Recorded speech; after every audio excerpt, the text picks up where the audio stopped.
सभी भक्तजनों को पूर्ण चंद्र पांडे का सादर प्रणाम।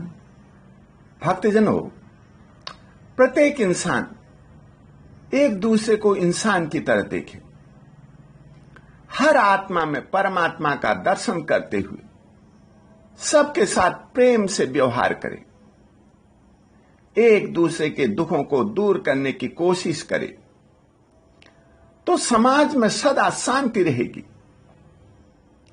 यदि आदमी आदमी को आदमी ही न समझे तो लड़ाई झगड़े होने लगते हैं। यही हमारे दुख और विनाश का कारण है। जाति, धर्म और संप्रदाय, इन सब से बढ़कर इंसानियत है। एक कहानी सुनाकर मैं स्पष्ट करना चाहूंगा।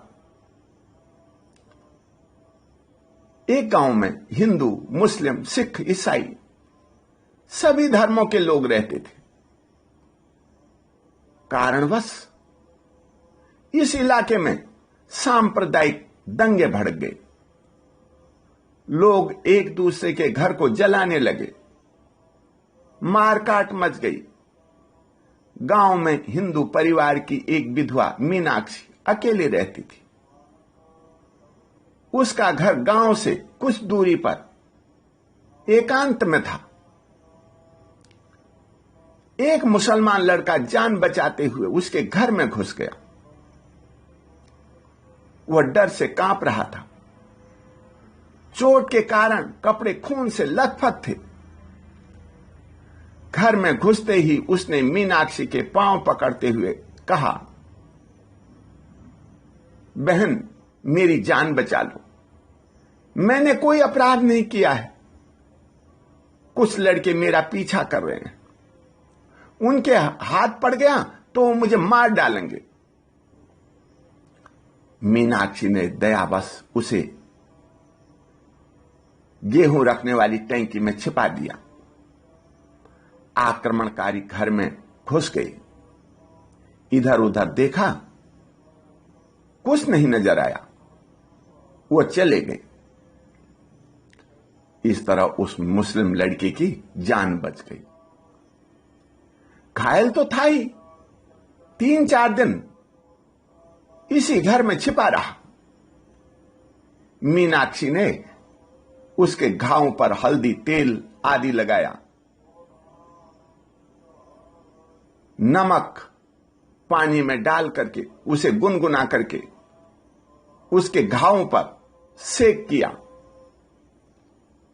जहां पट्टी बांधने की जरूरत थी, कपड़ा फाड़ करके कपड़े से पट्टी रूप में बांध दिया। जितनी सहायता उससे हो सकती थी वो उसने की। तीसरे दिन आसपास के गांवों से आए हुए कई मुस्लिम एकत्र हो गए। हाथ में लाठी, तलवार और जली हुई मसाले लेकर के आतंक मचाने लगे। वह हर हिंदू के घर में घुस जाते, जो मिल जाता उसे ही मारते, स्त्रियों को बेइज्जत करते, आग लगा देते। उन्होंने दोपहर के समय मीनाक्षी के घर में घुसने की कोशिश की। अहमद नाम के उस लड़के ने छत में जाकर देखा, यह तो मुसलमानों का जुलूस है। उसने मीनाक्षी को उसी टैंकी में छिपने के लिए कह दिया। स्वयं गंडासी लेकर के दरवाजे पर खड़ा हो गया। आक्रमणकारी घर में घुसने लगे। उसने कहा, घर में कोई नहीं है। एक हिंदू यहां खड़ा था, मुझे देख करके वो भी भाग गया है। चलो आगे बढ़ो, मैं तुम्हारे साथ हूं। उसे अपना समझ करके, उसकी बातों में विश्वास करके सभी आगे बढ़ गए। मीनाक्षी की जान बच गई। गांव में संकट आया देख दोनों 3-4 दिन इसी घर में सहमे रहे। मौका पाकर अहमद अपने घर चला गया। उसने सभी बातें अपने माता पिता को बताई। बेटे के मुंह से यह सब सुन करके अहमद की मां एक दिन मीनाक्षी के पास आकर बोली, बेटी, तुमने मेरे बेटे की जान बचाई है। मैं तुम्हारा एहसान कभी नहीं भूल सकती। तुम्हें कभी भी किसी बात की दिक्कत होगी तो हमें बताना, अपने आप को अकेला ना समझना। हम तुम्हारे दुख में सुख में तुम्हारे साथ हैं। मीनाक्षी ने कहा, चाची, मुझे चाहिए था मुसीबत की उस घड़ी में मैं अहमद की मदद करूं। मेरे पास न दवाई थी, न अस्पताल ले जाने का साधन। मैं तो कुछ भी नहीं कर पाई। भाई बनकर उसने मेरी जान बचाई है। वह आक्रमणकारियों को न रोकता तो वह मेरी जान ले लेते।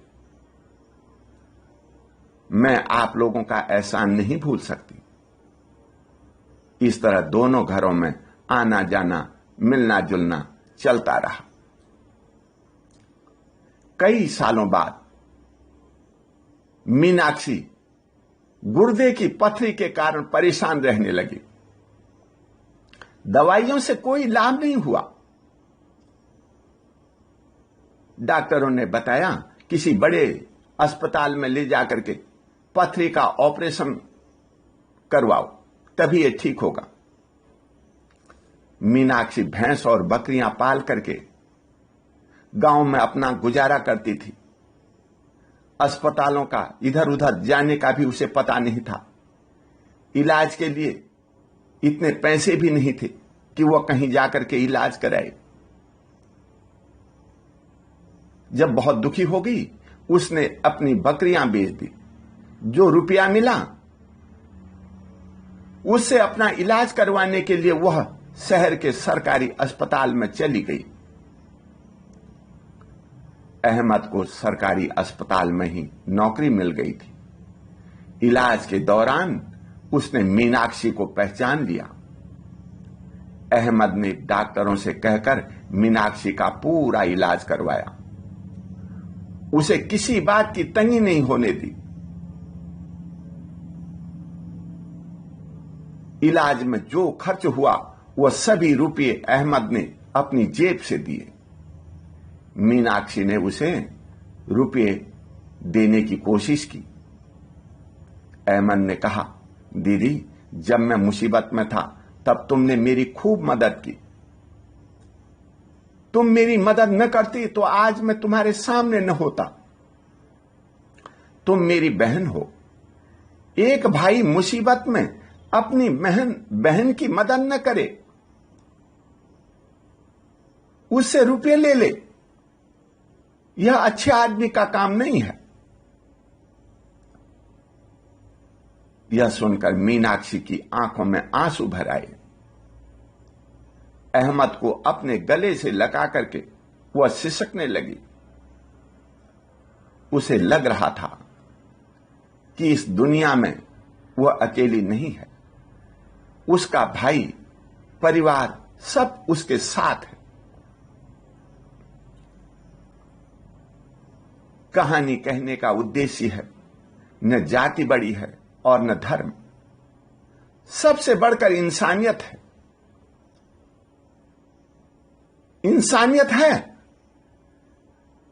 तो पराये भी अपने बन जाते हैं, और इंसानियत नहीं है तो अपने भी पराये हो जाते हैं। यदि हम किसी की जान बचाते हैं, किसी का भला करते हैं, तो भगवान हमारे भले के लिए किसी न किसी को भेज देता है। इसीलिए कहते हैं, कर भला हो भला, अंत भले का भला। ओम शांति।